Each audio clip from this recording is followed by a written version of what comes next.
Episode 9 of 20, entry events. When my grandfather would play euchre, he had a saying, typically when he was taking the first trick, you can't win them all if you don't win the first one. The entry event is the very first step, the very first mention of your new PBL unit. So we want to win the very first day. In fact, we want to win the very first 5 minutes. We might even want to pre-win the day before. So we're really trying to launch an entry event your next 4 weeks or so. And we want to carry that engagement over through the driving question, but there's nothing to carry if you don't crush the first day. So entry events are exciting and they should be portrayed that way. Mindset is super important in PBL. Almost half of these PBL binge episodes have really been on mindset so far. It's likely the biggest move we need to make as educators. Many of us were in a traditional system for our entire educational career. In fact, many of us did really well in that system. So we have to change some things. We've got some mindset work to do, and we always will. Now it's time to jump into some of the PBL moves, though. So the first is an entry event. So we're going to move from shifting from that mindset of changing from a traditional classroom into a PBL student-centered environment. Let's get into some of these moves. And some of you have been chomping at the bit for this, but you really have to do the mindset work first. So hopefully almost half the episodes gets the point across that mindset is probably the most important part. And as you come into an entry event, I want to keep your mindset high, optimistic, excited while you're in the classroom, and you want to get your students in the same mindset. I think every teacher can start their PBL unit with engagement and clarity with these 3 entry event moves. What happens in an entry event is it's going to be compelling. It's different than, hey, here's the new standards in kid-friendly language. It's time to do something different because we finished the last unit, right? Like that's typically what we've got, right? Or we might show a YouTube video. Now we're going to bring in a community partner, and the community partner is going to help us ask our learners for help. When it's Mike from the Hemophilia Society asking for help, or the local canine police officer asking for help, or the local executive director from a nonprofit organization that everybody in your town knows, like when they come in and now they're asking your learners for help, it's such a big deal. Will you talk about standards? Yes. Will you bring out a rubric? Yes. Are you going to do need to knows that are going to lead to workshops that are super academic and have quizzes and very schooly things? Yes.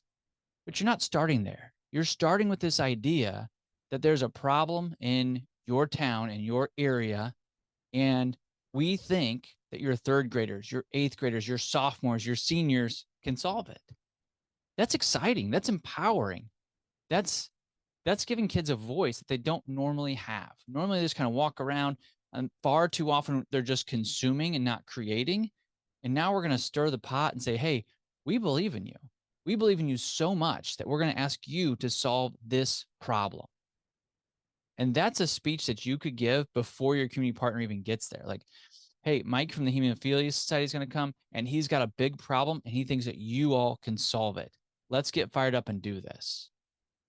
And I don't know that they're going to cheer necessarily the first time, right? But they're going to at least go, huh, this is different. This is different than what I normally do at school. And I would like to do something meaningful. I wonder if that's about to happen.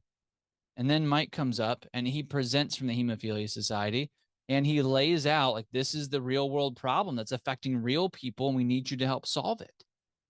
And then you're going to come up and you're going to say, this is how we're going to do it, right? We're going to do it through this English 9 class. So get ready. We've got whatever, 45 minutes every day. We're going to work on this. Or maybe you're going to partner with the humanities class, right? You're going to create a humanities PBL unit. However you're going to do it, you're going to explain it so it's clear. So there's a real world piece that you want to explain. That's the engagement portion. You want to have clarity so that your learners know how long it's going to take and what it is they're going to be doing. And they're going to get to ask questions. They're going to hear how a community partner thinks, talks, and that's a really important step. The second move for a really great entry event is you're going to sprinkle breadcrumbs and you're going to connect it to your rubric. Because again, clarity is really important from the get-go. You don't want to have some learner creating a brand new business that helps cats wear new pants when you're supposed to be creating a business plan for green businesses, right? You want to make sure that they're now way off in left field. So we like rubrics. That's how we speak in education, right? We speak in education through rubrics. And sometimes I think we get a little too caught up in the grading of a rubric. Yes, you're going to have to give a grade in PBL. Like they don't suddenly disappear. And in fact, I think you're going to need to take more time to think through it. But rubrics also communicate. I'm going to say it again. Rubrics also communicate. So don't wait till the very end to say, this is how I'm going to grade. Right off the bat, you're going to give out a rubric and say, this is what we're trying to achieve. This is how you solve this problem. Right? These are the parameters. I'll give you an example. The Benjamin Harrison home had asked some 8th graders to recreate their curriculum because it wasn't selling.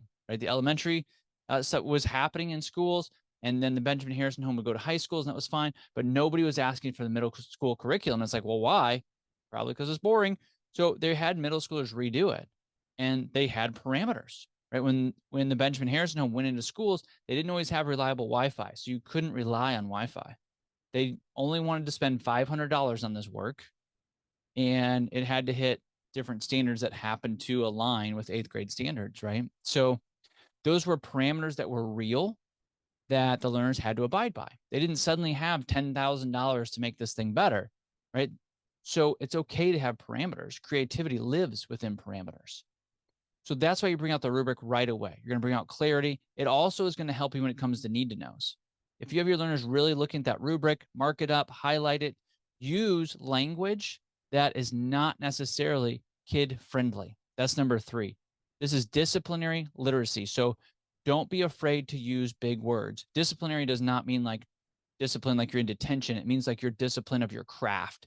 So if it's science or math, social studies, arts, whatever it is, use your language and your vocabulary. So you're going to say Punnett square. You're going to say mitochondria. You're going to use words that you want your learners to learn. And yes, eventually we want kid-friendly language so they understand. But right now, we want them to ask questions.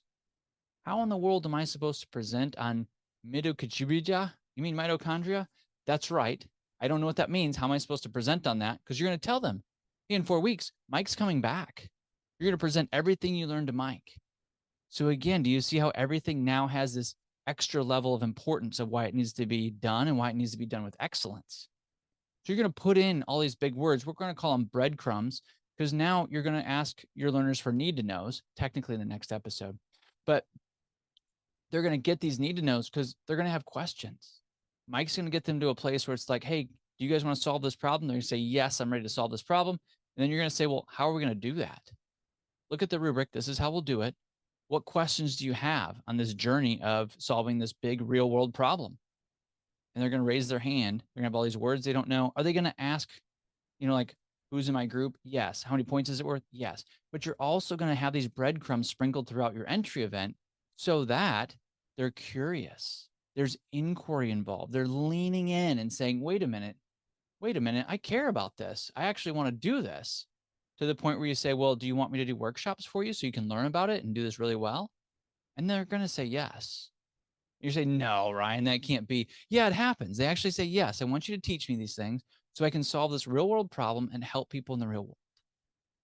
So you're going to launch with an entry event. Again, if you go to the download from the last episode, PBL versus a project, you'll see a big purple box called the entry event, and you're going to launch with that. And it's actually something I think you can do even if you're teaching traditionally. So if you're in that kind of crawl walk space, you're not sure what to do, launch with an entry event.